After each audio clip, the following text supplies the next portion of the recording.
Okay, we're out and about this week, and we're in the, what did you say, the bowls? The press room. Bells of the DW Stadium. The Media Theatre, I think, is the official term. The Media Theatre at the DW Stadium. This is where, for those of you who've seen the press conferences, this is where they come from, and we're looking at the Europa League backdrop. Anyway, we're here for a special reason today. We've managed to con Latics media manager Ed Jones to do a little interview with us. How are you doing, Ed? Brilliant, thank you. Brilliant, yeah. Good stuff. Got a bit disappointed after yesterday because I thought we should have come away with the 3 points, shouldn't we? Really, so.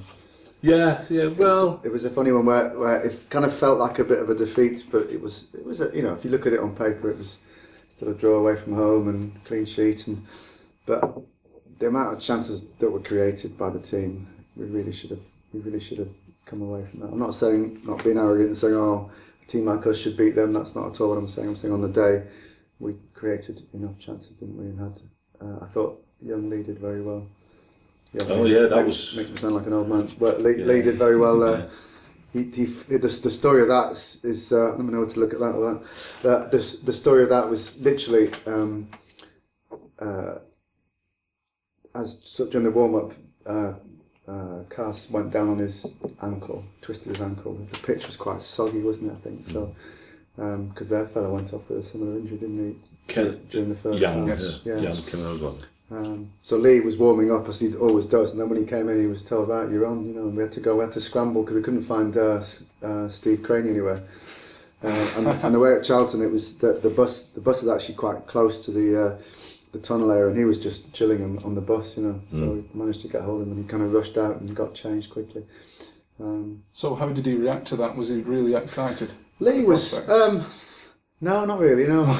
But I think that's the sort of fellow he is. He's very, very laid back. He's a lovely lad, Lee, really nice fellow. Just takes it in his stride. I mean, if you think about it, he's played a full season of league football, so I don't think he was overawed from, oh God, what am I going to do and all this. It was just okay, I'm playing. Great. Which is what you want, really, isn't it? Exactly, yeah. And I thought he did well. He didn't have that much to do. I read in one of the reports this morning that he was our hero and he'd made a string of saves. I was like, well, were they watching the same game? Not that I want to disrespect his performance, but he made one very good save. One good save at the end of the first half, wasn't it? It was a reaction save to his right. Well, he just looked solid, didn't he? And I thought defensively we did very well, but generally, let's face it, we should have come away from that game with 3 points. But I think, like you say, it's a point, and it's broken that duck, hasn't it, from the Barnsley game where we've gone and we've not managed to pick anything up on the road. It's been a real learning curve, isn't it? And everyone says it, don't they, about the teams coming down, and we, hand on heart, you probably thought, we'll be all right, we've got great players, we'll not get the championship hangover and all that. And we have, we've had some real tough games away from home, haven't we, especially? Well, I was one of those who thought we'd breeze it. Going off last season's cup run, when we played Huddersfield and we played Millwall, and I thought, if that's the calibre of teams we're going to be playing... Barnsley as well, after that, you think, well, this is going to be a breeze, isn't it? But then it didn't quite happen that way, and I think, for myself, I think James McCarthy's been a big miss. I mean, quality player, we're bound to miss him. Yeah, I think so, yeah. I think that's a fair comment, And then obviously with Ulti getting injured as well. But having said that, I think we probably missed James from before he signed. He was never the same player. I think in the few games he was here, he's in the back of his mind, he knew that the move was on, there was a potential. I'm not saying he was saving himself, but psychologically I think players are human beings, aren't they? That if he thinks gosh, I could have a move here which is career changing, then he's not going to be the same player. And maybe I don't know if you could argue that Callum's not hit the heights, McManaman of where he was certainly at the end of last season. But he's been stop-start, hasn't he, this season? He's been injured, and you just don't know whether psychologically that with all the talk in the summer of him being linked with other clubs, whether that has an effect. I mean, they're only young lads at the end of the day, 22-year-olds who you're faced with prospects. I mean, yourself. If somebody comes and offers you a lot more money to do your job, and it's difficult to focus on what you do. And I think with Callum's case, it was all talk, wasn't it? Nothing really kind of materialised. But I think there's a lot more to come from him, put it that way. Yeah, well, it looked good. It looked really sharp on Thursday when I came on for the final, 15 minutes or so against Ruben Kazan. He made a big impact then and almost set a goal up, didn't he? With that break he did. And I think he just needs to he needs a full season of football, doesn't he? Yeah. Well, it looks like that, doesn't it? It looks like he needs a run of games. Yeah. Anyway, what's the news on Carson? Have we anything? We've not got any news yet. No. There was a scan today on his ankle, and the answer is that I don't know. I'm not hiding anything from you at the moment. We haven't got just waiting for the results. Yeah, the manager's doing a press conference in the morning, so hopefully we'll have something to announce at that point. Where that leaves us, I don't really know. I mean, Lee's he's fit and ready. I think Polly's training fully now, so he's a contender. Ali's a little bit away, I think, yet. So is it? Right. I know he's been tweeting that he's getting back into training, looking forward to getting back amongst it. Yeah, he has, but I think in all seriousness, he's a bit far from match practice. Right. Whether or not that, you never know. Situations in football can happen that okay, fella, you go for it, But if I was a betting man, which we're not allowed to be as we're football employees. But I would say it would. I mean, it depends on the news on Carson, isn't it? But if let's assume that Carson's not fit, I think he'd probably stick with Lee. Right. Oh. That would be my. Yeah. I'm not. I think that's just from a human. I mean, Lee's been ahead of Mike anyway, hasn't he, this season? Because we sent Mike out on loan to Barnsley. I'm sure that'll do his confidence of power good as well. Yeah. But it's a big game Wednesday, isn't it? So. Oh, it's a massive game, yeah. Whether or not the gaff will think, well, perhaps Polly's experience will be better. I don't know. We'll wait and see. Right. Fingers crossed, Carson will be right anyway. Yeah.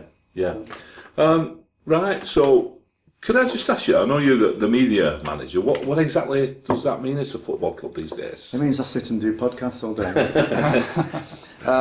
No, my job is that the head of media and player liaison is the kind of official title.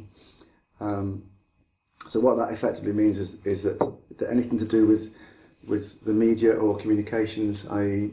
publications that we do, kind of falls under my remit. And also the way that the job's evolved, which is probably a bit different from other clubs, is that basically because I speak French, I got into helping the players when I first started working with the club off the field, in terms of helping them with finding houses and stuff like that. And that job's kind of evolved over the years to a degree where we've now had to take somebody else on to help with the actual nuts and bolts of sorting out the gas bills and electricity bills and personal finances, and it's because it's an area of the game where I think the management think, well, if the players settled off the field, then there's going to be no stress or less stress when he's on the field. Right. So most clubs now in the first two divisions, I would say, have kind of player liaison departments. Right. Just one thing on that. Does it ever surprise you with the players' demands? Have you ever been surprised? By that I don't mean like, but something out of the ordinary, something really strange and just made you take a step back. There's some really strange situations I've had to address. Yeah, absolutely. And then say this we've got Karen now on board who's helping us together. Every day is some most bizarre things. I remember the one that springs to mind was, do you remember Todorov, Svetislav? Yeah. Where when we went house hunting with him, he was really fussy, and I said, come on, you're only going to be here for a few months. Just, a flat's a flat, isn't it, or something. And then I found out the reason, because his girlfriend or wife, I think it's his wife, came with him the next time, and who was just unbelievably fussy. Right. So we used to go into houses, and and we'd be like, nope, I don't like the smell of this house. That was one in Warrington. This smell is wrong. Okay, no problem, So stuff like that is weird. The other side of the coin, I remember that the quickest ever house move was Eric Hagen. Remember the Norwegian lad who was just he looked like Uncle Fester, didn't he? He was a big fellow, wasn't he? He was a big fellow. He was fantastic. And Steve Bruce was the manager at the time, and he said, Ed, we need to get him settled quickly because he could be playing. I can't remember what the situation was. He was playing that in a couple of days' time. Okay, I'll do my best, And I went to this house in Altrincham, and he, within as quickly as Mrs. Todoroff had said the smell was poor. He said, "Yeah, I'll have this one." We'd literally open the front door. Yes, I'll have this one. You know. But you don't want to see it. You don't want to see the first. No, I'm having this one. You know. But he come from Russia though, actually. Didn't we get him on from yes, St. Petersburg. Was it Zenit? I think. Yeah, that was it. Yeah. So that might have had something to do with it. Yeah, he had this weird habit of I think the Norwegians do it, of chewing tobacco. So they put like, I know it's the same stuff as snuff. I think that you know, snus. It's called that's snus. it. Yeah, and they put it in the lips. It's bizarre. So he had all like black teeth and everything. But anyway, so yes, strange things. I think the situation is weird where, say, it's kind of a bit better now because we've got someone to help. But literally, I could be in the middle of a press conference and the phone rings, you know, and you think, I'm just in the middle of a press conference, and it's, you know, Antonio Maya ringing me in Spanish, asking me for, you know, what's the Spanish for plumber, you know, or the English for plumber. English for plumber, yeah. So you've got some very strange situations that I've dealt with over the years, you know. But most of it really quite fulfilling, you know, that you, I think the experiences that everybody who works at Wigan Athletic says this, that the experiences that you get are far more than you would do at other clubs, you know, because you have to wear several hats. So although, you know, my official title is media, head of media, but, you know, especially in Roberto Martinez's case, I was doing a lot of stuff for him on a personal level, helping him out, you know, and, you know, same with Owen, he's great, he's fantastic fellow to work for, and understands that he's sort of someone here who understands the club, but can also probably, you know, helping him off the field to get adjusted, or if there's things that he needs or whatever. So it's quite good fun in that respect, you know. Yeah. No one day is the same as the next, put it that way. Right. Okay. Does that answer your question? Yeah, it does. Yeah, that's excellent. I have a question. How many languages are you fluent in? Me, well, only French, really. Only French. Well, I mean, I speak French. I was born in Switzerland, so that's why it comes from. And the club paid me to learn Spanish about 5 or 6 years ago, I think it was now. And so I've picked it up to a level which is okay, but not amazing. But you know, if like someone like Juan Carlos Garcia, for instance, when he came, the way that the work permit situation works in England is that he had to fly into Paris in order to get a British visa, and there's a system you have to go through, which we've done with Beausejour and Rodrigo as well. We have to go to Paris to get your British visa, and it's very complicated. You have to go to 2 different centres and fill out this long, convoluted form. So, in that respect, I basically went to Paris. Sounds very glamorous, which it kind of was for a bit, until hanging around for 2 days.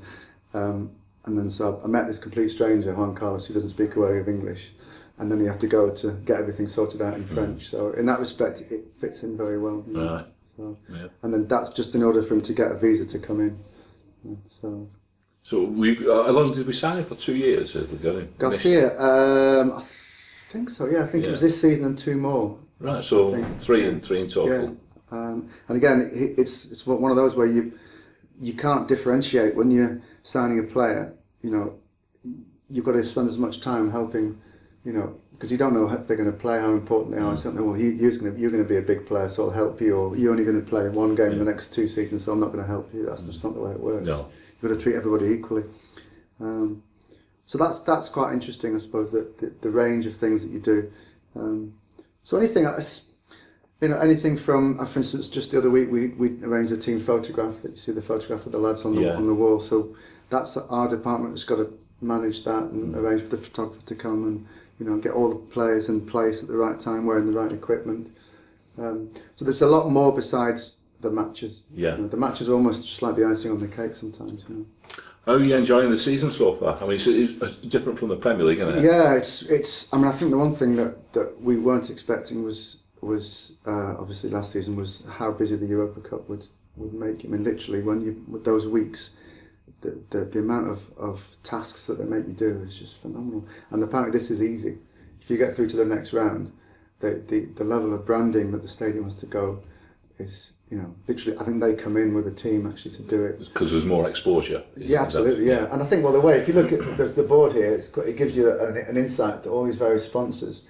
I mean, the reason why, you know, that you make money out of each round as a club, you know, and it's because they have these exclusive deals with all these companies, so that, you know, for instance, if Adidas come and want to sponsor something, and they find a Nike product somewhere, in the stadium, or an advert for, that's to give an example, it causes obviously problems with them. So they're very, very,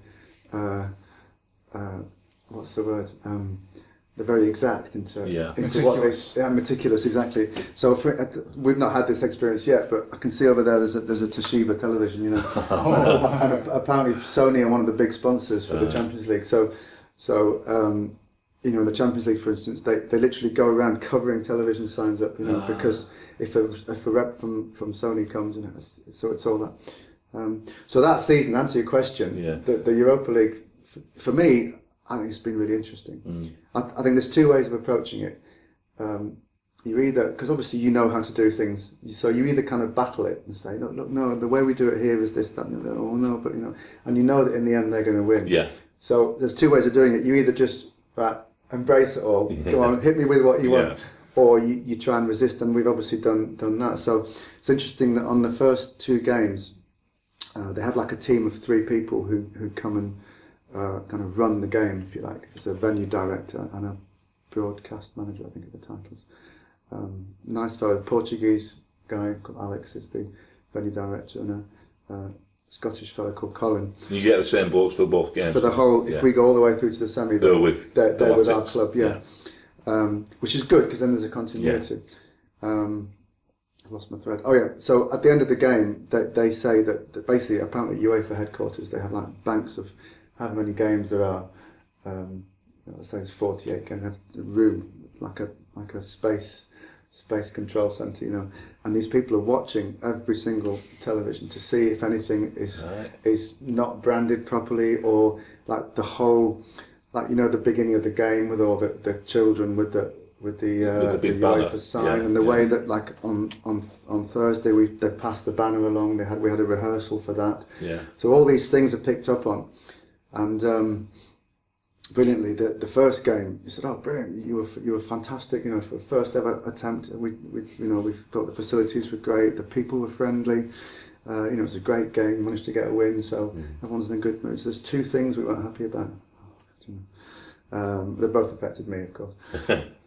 One was that when Ben Watson had scored the goal, and it was him and Nick Powell did the interview after the game. And Ben had put on a sweatshirt 'cause it was a cold night, and done the interview. I thought, brilliant, I managed to get both players in front of the camera for them. Nick wasn't that pleased about going in. Ben, go on, Ed, again. It's always me, And then, but Ben was wearing his sweatshirt, and Nick was wearing his playing top. And I knew that in the tunnel, UEFA said you're not allowed to have the branding with the 1-2-bet thing on, unless it's a player. Yeah. So I said, that's fine, okay, no, everything's cool. And then Alex, the venue director, taps me on the shoulder during the interview. What is going on? As if I've committed some foul crime. And obviously Ben was wearing his sweatshirt and not the top. Not the official playing match strip. top, And that contravened the UEFA rule. Yeah.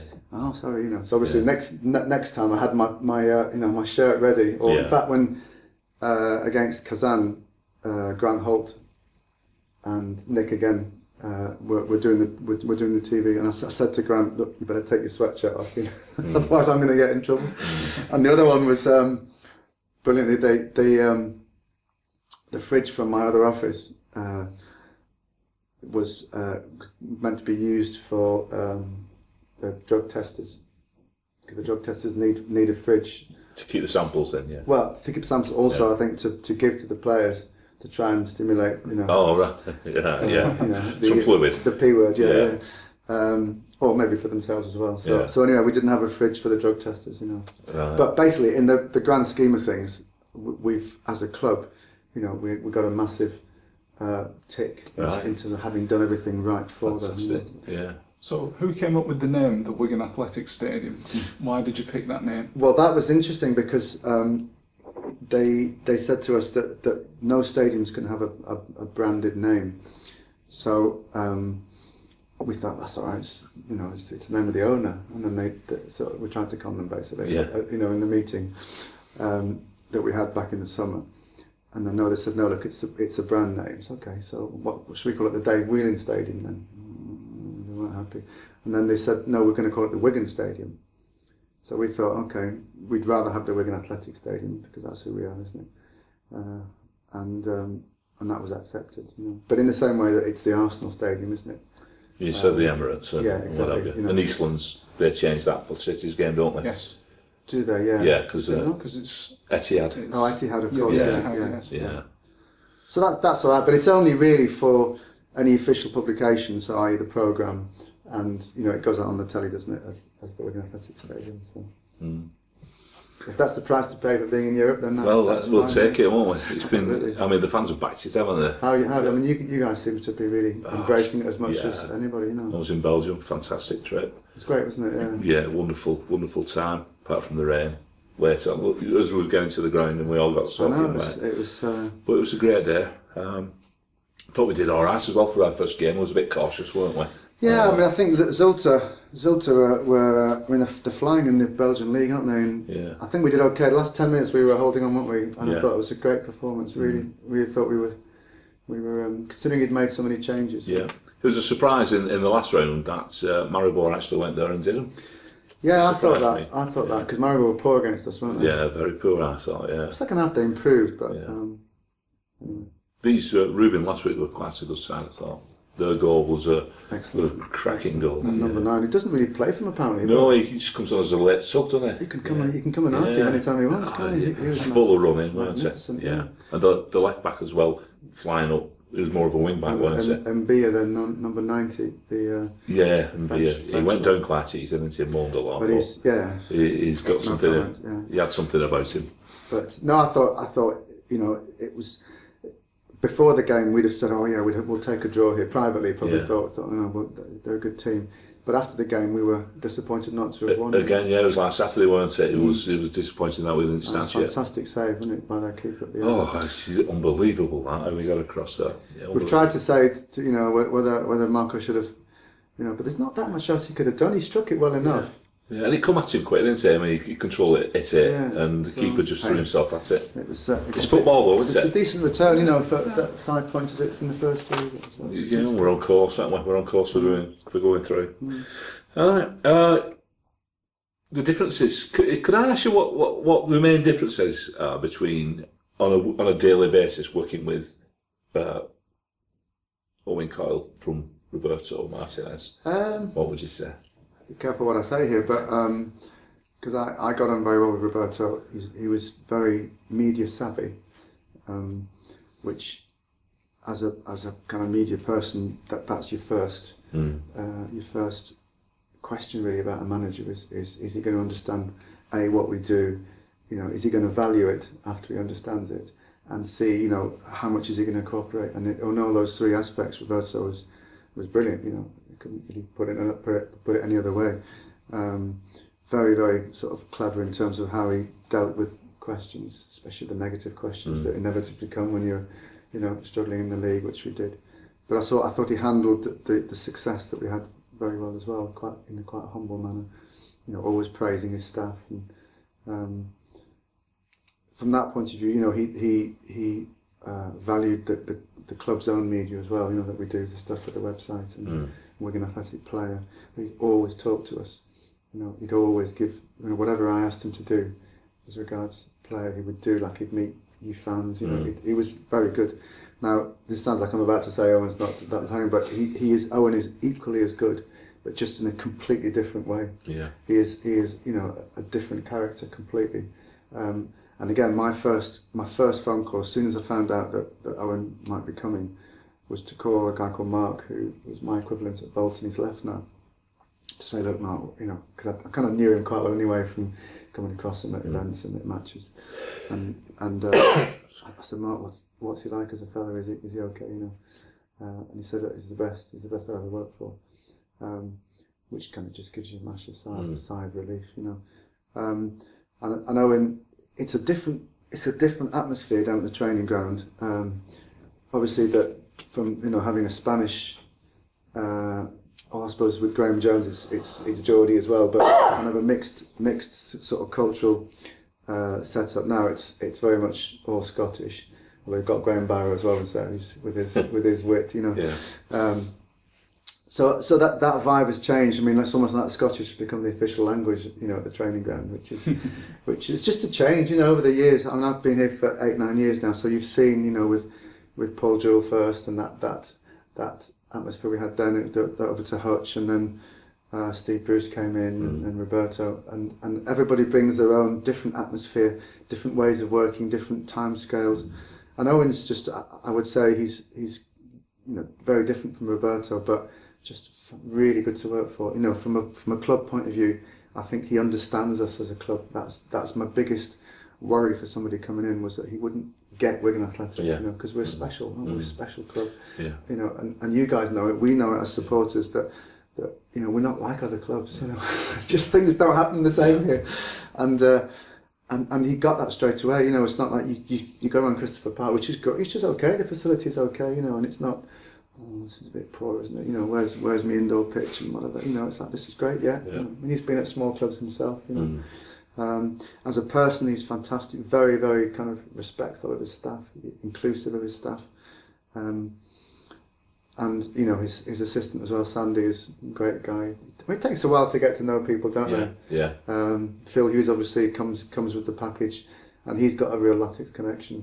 He tells us some great stories of Bobby, you know. And the day that Bobby set fire to his car is my favourite, you know. Bobby Campbell, Bobby Campbell, yeah. It was a big. They used to come in from Yorkshire together. And there was a big non-smoking sign in Phil's new escort or something, whatever it was.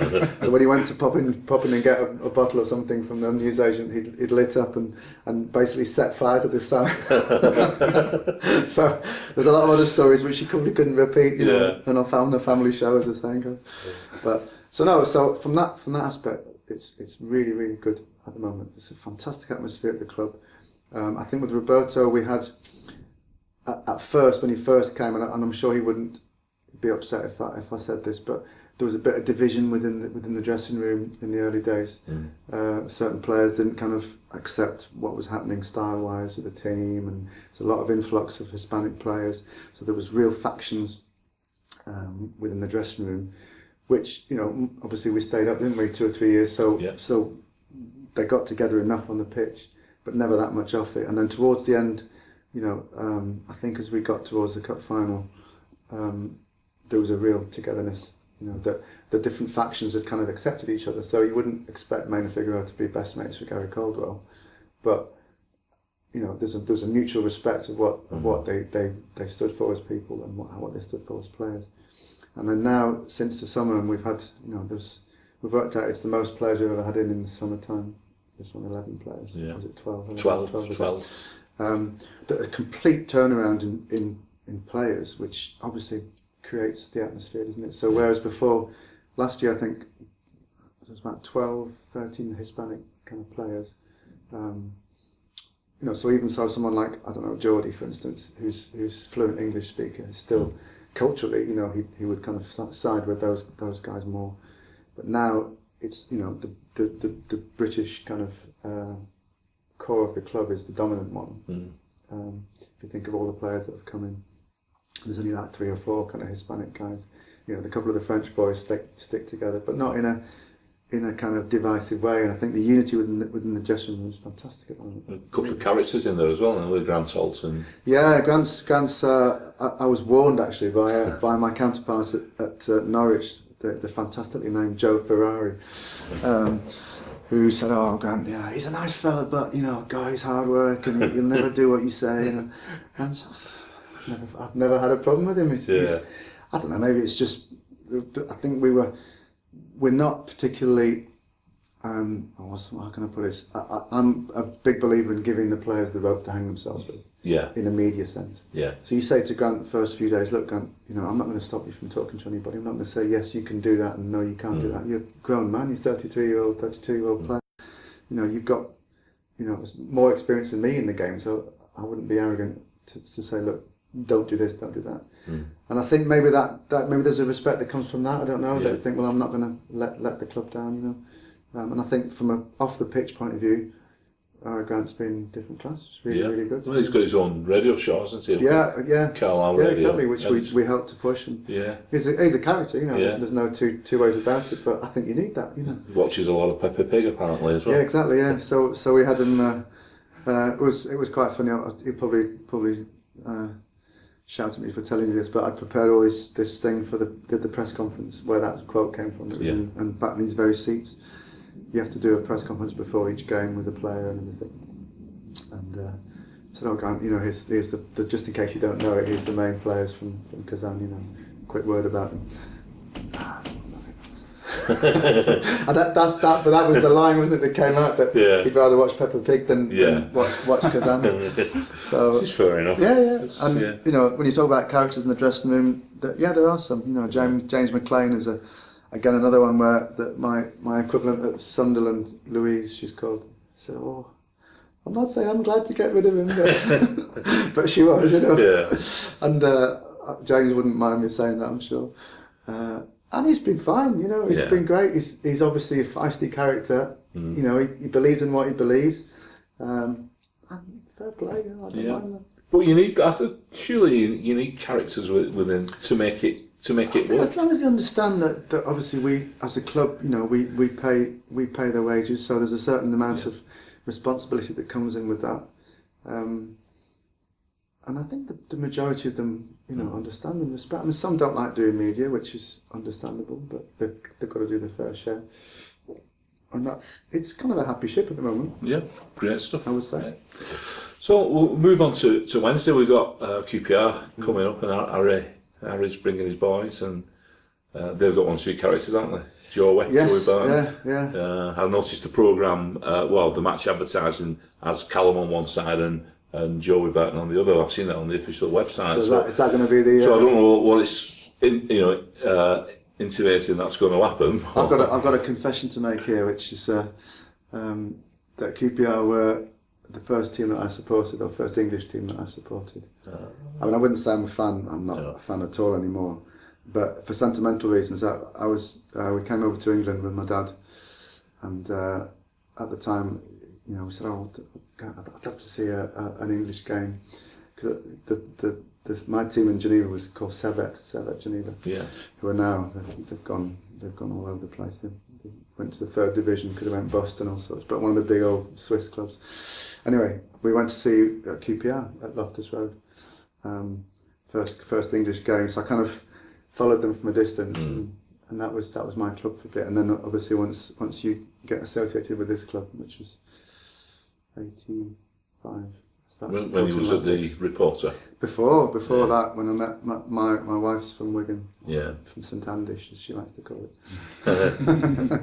and she came from a Latics supporting family, so her brother Graham took me down Latics against Bolton. We lost 3-1. And I was hooked, absolutely hooked. I just loved the club ever since, you know. And then when you live somewhere and you work somewhere, it becomes in your blood, and you forget other allegiances, you know. So I wouldn't say they got a soft spot in my heart, QPR, but there is a, you know, if any old mates are out there listening, hey, you know. Yeah, there's a bit of history. Yeah, a bit of history. I mean, I think it's going to be a tough game, really tough game. But I seriously think it's one that we can win. Why not? You know. We're at home, aren't we? We've been playing quite well at home, or we've been getting the results anyway. I think that's we've been doing better than that. I think we've been having some really good performances. Well, some of the performances have been top class, haven't they? Really, Forest. I think there's more ways to skin a cat, as the saying goes. You know, you can't expect, especially at this level, you can't expect to dominate games for 90 minutes. You know, so if you think of, was it Ipswich where they were on top, but they didn't take the chances. No. So you know, you defend them, and Scott made some fantastic saves on that day. Okay, you'd say they should probably have scored it, but at the same time, then you go and win. Look at Blackburn was another one where we weren't at the races really that much in the first half, and then the second half it was just fantastic determination. I never felt in doubt we were going to win that game though. Even the electric, you could feel it coming. Really, it was one of those games, wasn't it, where the longer it went on, you thought, we're going to nick this, we're going to nick But it. half time you had that feeling, and then Then it's nothing's gone home disappointed, I know. so But every game's been exciting, hasn't it? And that's another thing this season. yeah, but it's a bit stressful though, isn't it? Yeah, well, it is, yeah, but it's what we come for, isn't it? The entertainment and the excitement. Well, yeah, you boys might do, but I mean, I'm sure you prefer a nice, comfortable 2-0 sometimes or whatever. Well, yeah. I think Wednesday's going to be really tough. They've got some really good experience players. They've got some big players too, haven't they? They signed Esso Cotter from Spurs. He's Joey Barton, of course. He's the lad they got up front from Burnley.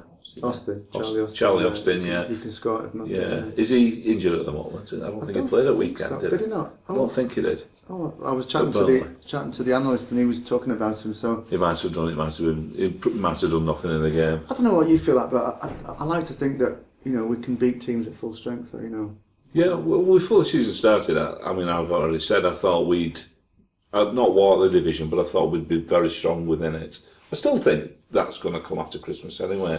It only kicks in, doesn't it? I hope so. It's yeah. I think people say that that it always happens this way with the teams that go down. I mean, QPR are probably the one that that proved this may be wrong, but the big squads basically come together at the end of the season where that consistency comes every winter. I mean, they've managed to just have that solidity, haven't they? Where they're not winning games. They're grinding them out. They're not winning games heavily, are they? Yeah, So 1-0, one exactly 2-1s, 2-0s, whatever. Not conceding that many goals. But there's 23 games come January left to the end of the season, so that's. What's the stat we've got? We've got 7 games in. No, what at the moment we're in a 11. really, is it 7 matches in 11? No, it can't be 7. No, 7 matches in 25. 22, 23 Yeah, days, something. yeah. Yeah. Basically, 1 game every 3 days, isn't it? At the moment, we're 3 games in 6 days, isn't it? If you think of the 3 we've just had. Yeah. There's an international break coming up, so we'll have a rest then as well, won't we? Yeah, after Russia. But anyway, yeah. So we'll see. Hopeful. I think it's certainly a game that we don't want to lose on Wednesday. Say from a league point of view. Well, yeah, if they keep that unbeaten record going at home, and the longer that goes on, the more confidence the team have when they play it, don't they?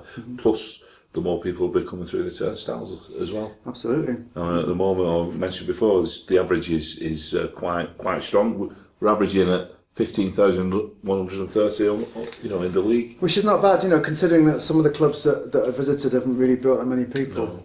No. I think it's inevitable that you drop a few supporters, don't you? But I think with Latics, it's a bit different. Again, we're talking about as being unique. That the fans because we're in such a football-rich area, that you don't support Latics because you're just I wonder what I'm going to do today. If you come to DW, it's because you want to be there because you're a Latics fan. And whether you go down, whether you stay up, it doesn't matter, does it? No. You're not going to go off and watch somebody else because this is your team. Yeah. And I think that's borne out with those figures, isn't it? Really. Yeah, I think we've got a new generation of fans as well now. We've got with the kids who grew up through the Premier League era are now into the teens and perhaps into their early 20s, and whereas their parents maybe in the past when we was down in the 3rd division, or they'd have allegiances elsewhere. These kids now have got that allegiance to this club, and they're going to be with us. And if you think that my lad's a classic case where he started coming before I worked for the club. He was born in '97, so he started coming early 2000s. I used to bring him to games, and it was free for the under 5s, wasn't it? And then it was really dirt cheap, wasn't it? So I could bring him along, and he just got the bug. That was his, if live football. I'm Wigan. That's my team. Which is, and I've never kind of forced it down his throat. But in a class full of Liverpool fans and Man United fans, and he's kept his allegiance going, which is great. And now he's 16. He sort of loves it. Yeah. I let him go to his first away game on his own last season, which was Everton away in the cup. In the cup. He took his mate with him, who was an Everton fan actually, as it happens. But he said that even him, he was cheering at the end because it's such a fantastic atmosphere in there, and he just said that's the best, That performance was. I said that's the best. I think so. Well, you just wait and see what happens at Wembley. He came back from the semi-final and said, "Oh, that was the best," Yeah. Then he went to the final and said, "Dad." So, it doesn't get any better than that. I think that is just. Yeah. I know it's a funny one, and the question that everybody's asking us is, would you have swapped cup final for staying up and all that? And you can't answer that question, can you? I can. Yeah, never. I don't know. It's difficult from our point of view because you know how much money we've lost as a club, but the experience that we enjoyed, didn't we, as supporters that day? Oh, it's just extraordinary. And my only sad bit about the day was the fact that I couldn't be with the kids, because I was working.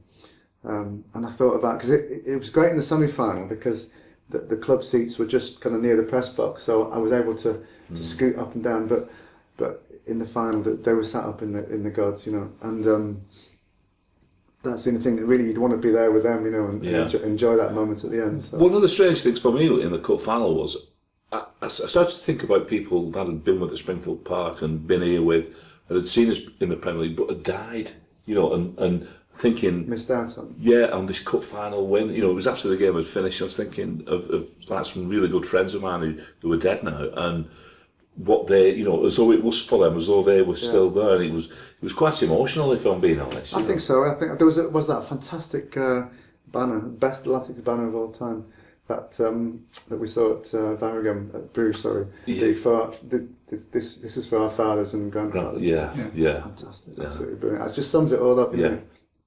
We've actually got a picture of that up in the office. Have you? Yeah. Just because it was, if the person who's did that, is watching this, get in touch with us because we'll make a fuss of it, because that one banner sums up everything. Yeah. For me, Well, that's the family club, isn't it? Yeah, exactly. All rolled into it. Yeah. But it also sums up what that day meant, and I was sat on when we played on Sunday.